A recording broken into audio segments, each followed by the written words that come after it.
kakauwi lang namin galing Musapa. Kumain naman ako dun pero wala kasing rice. Ang kinain namin dun is chapati tsaka puruta. Tapos chicken curry na Indian food. Mga Inday, hindi man ako mabuhay kung walang rice. So, air fryer ko lang yan. Sunog lang yung skin niya. Ayan oh. Ganyan yan sa loob. Skin lang yung sunog yan kaya okay yan. Meron tayo itong sausawan na toyo. Ayan. So, kakain tayo kay rice is life, you know. So, pasensya yun yung aking background kaya hindi pa ako nakapaglinis ng bahay. As in, pagod na pagod talaga ako. So, kain. Hindi ako pwede pag walang rice talaga.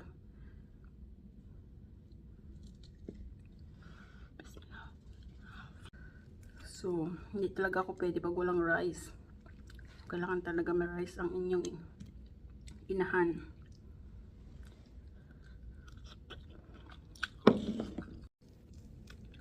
Ayun, oh, labas lang naman ang sunog niyan. Pero sa loob hindi.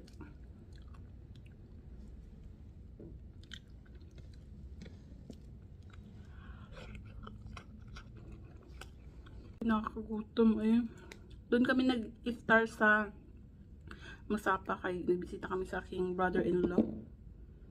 Kasi nga, pauwi na yung aking mga biyanan sa India. So, kailangan namin mag-bisita sa mga relatives. Ganun kasi sa India, mga traditional nila.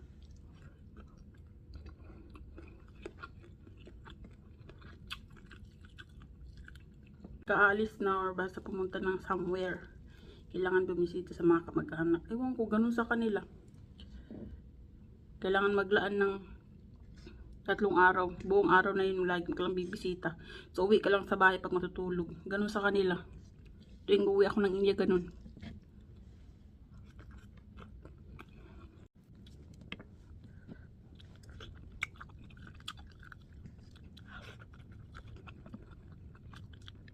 Buto.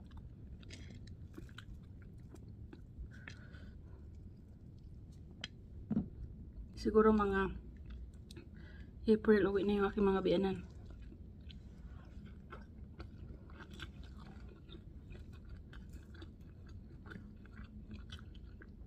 Pangalawang punta nila dito sa Abu Dhabi. Uwi na daw muna sila ng India kay patapos naman ng Ramadan dito.